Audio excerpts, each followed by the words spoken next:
Hi friends, this is Sarah Liz and welcome back to my channel. As promised, I have a process video for you for a fun fold card using the Spellbinders Floral Reflections collection. There are 3 pieces of that collection being featured here in this video, and I can't tell you how much I love this set. I have made so many cards already.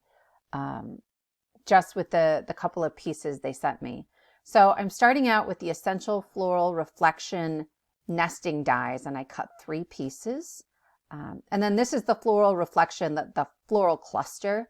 And I just taped all the little bitty flowers together, and I ran that through my die cutting machine 3 times, once from each color. And then the big set of stems I cut 3 times.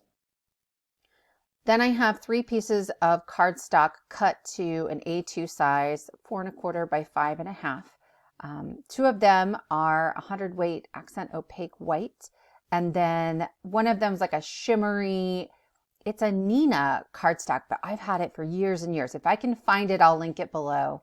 But I wanted just a little bit of interest in the background while really letting the floral pieces shine on this card.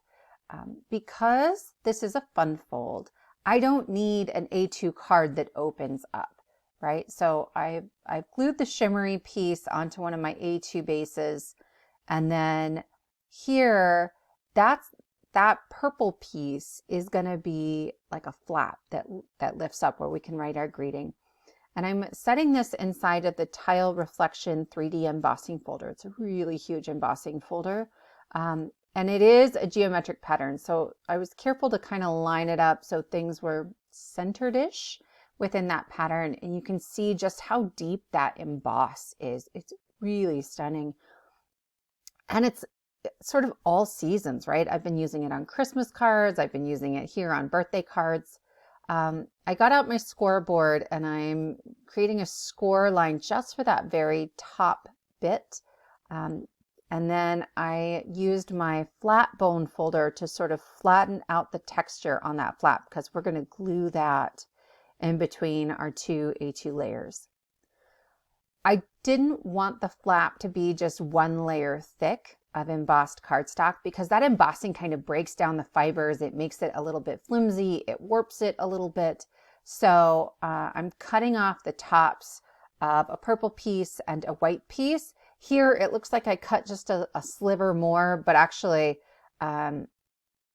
you saw me go in and cut just a little bit more. It's probably a 1/16 of an inch past where that little top swoopy was. You can see it right here at the top. There's just a little bit. If you don't cut enough, then that flap doesn't want to lay flat. I'm using my Becon 3-in-1 glue here. It's a solvent-based glue, so you can really shellac it, and it's not really adding moisture. It's not going to warp it anymore, and when it dries, it makes it super, super sturdy. Now I'm centering that piece on my shimmery cardstock, and I'm just using some temporary tape. It's highlighter tape to hold it down, to keep it centered, while I sandwich this little purple flap in between my 2 layers.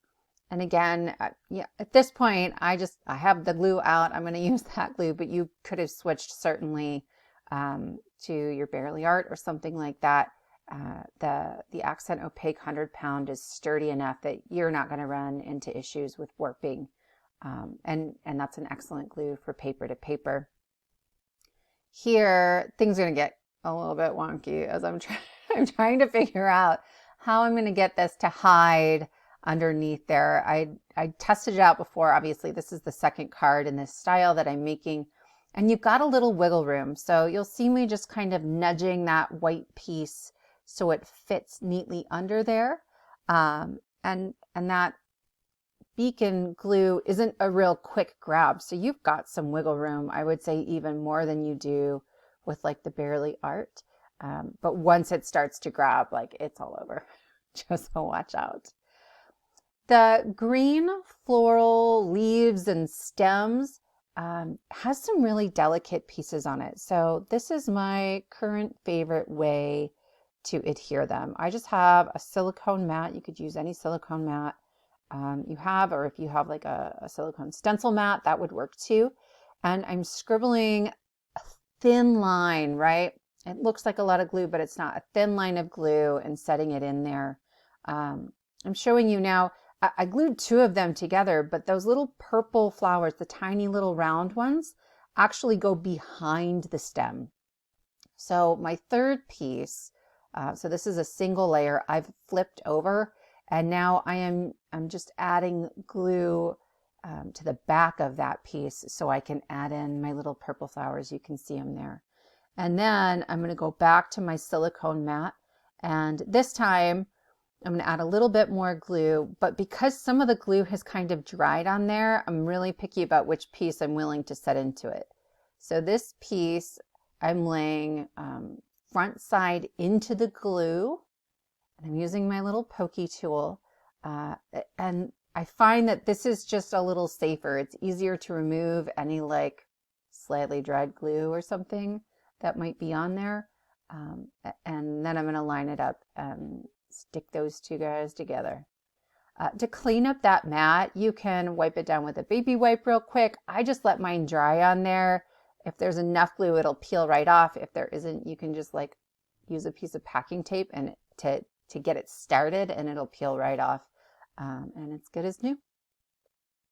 When you go to put the floral cluster together, I find that 3 colors for the flowers is the magic number, because some of the flowers have 3 pieces, like this first one. This large flower I think is my favorite on the cluster. It's just like a little wonky and whimsical, and so I need 1 color for each piece, and then it alternated beautifully as I went to add in the rest of the floral pieces to this cluster. This is where I want to tell you how much I love that this tells me where to put everything, because I'm really bad at arranging floral clusters. But instead it's story time. I was recording this, and my 7-year-old, who'll be 8 tomorrow, is homesick today. So he was downstairs while I snuck up here to record this video, and he opened the door while I was in the middle of the recording, which isn't like him at all. And I'm like, buddy, what are you what are you doing? What's going on? He lost a tooth and swallowed it, and he's like in tears because he doesn't think the tooth fairy is going to come and bring him money. So today we're searching for a tooth. He says he's not sure he swallowed it. He thinks he swallowed it. It could be on the kitchen floor. It could be in his bedroom, or it could be in a stack of origami paper. We're not really sure. So anyway, when I'm done here, I have another project for the rest of today, and we'll have to see how that goes. So here I am, and I'm finishing up putting the last little pieces of this flower together, and I love this. Like, this is just so beautiful, and it's really pretty easy.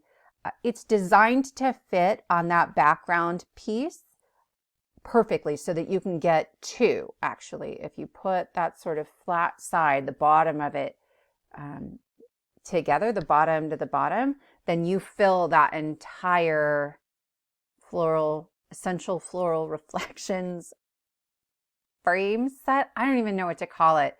It's very long, and I'm going to stumble over it every time. So I've moved it down a little bit for this particular card. And then because it's pretty dainty, I didn't use the silicone mat. I wanted to make sure there was a good amount of glue on all those thin little spots. And I'm going to put some acrylic blocks right on top of it while it dries. Next, we're going to work on our sentiment. And I'm using my Brutus Monroe stick and stamp mat. I like this particular mat for this type of sentiment. You could use any sticky mat. I appreciate that there's a really dark line to help me try to get the sentiment straight. And then I'm going to add my little strip of cardstock that I cut to the size I think I need. And I'm putting the top plastic piece back on top of my mat. And then I'm using a white pigment ink here. I have an extra sheet of acetate I put on there to check placement because the top of my stick and stamp mat, the plastic cover, mine's really grubby and I didn't want that to get on my stamp, but you certainly could do it that way. And then I'm going to powder it up, and I'm stamping Happy Birthday with white pigment ink, and I stamped it 3 times. I have 2 white ink pads, and the one I just used isn't very juicy. I like it for sentiments so that I don't feel like I have ink kind of oozing out, almost like paint from underneath the stamp. Then I added my white embossing powder and I heat set that. And I'm just going to trim off the ends. There's like that little finger guard. I use the edge of the finger guard to try to make sure I have an even amount of space on either side. And then the purple piece behind it is actually a scrap from Tailored Expressions. Has some, they're called simple strips. It cuts out a whole bunch of sentiments at the same time. And then there's a simple strips backer. And so that was from one of those backers. And I just cut it has little flags on the end. I cut the flags off, cut it down to size. And then I'm adding 3 extra layers of cardstock behind the sentiment, since the floral piece and our flap are a bit raised. There's a couple of layers on that. I wanted this to feel like it has similar dimension. I felt like foam tape was going to pop that up just a little bit too much. There's one of those simple strips again. And so I'm going to use my T-ruler to square this up. And it was like the happiest day. I set my ruler here and it was like, oh, this fits perfectly with 1 inch on either side. It's the tiny little things that bring me great joy. A spreadsheet, an evenly measured set of gaps on either side of my sentiment. I don't know. Maybe it's just me. If you like rulery, measury things and spreadsheets, tell me in the comments below. I think that's my tribe. I love finding my people. That's our card project for today. I hope you really liked it. I know I am just absolutely in love with this set. If you liked this video, give it a like, maybe subscribe to the channel, see what else I make. Leave me a comment. I'd love to hear from you. I'll see you next time.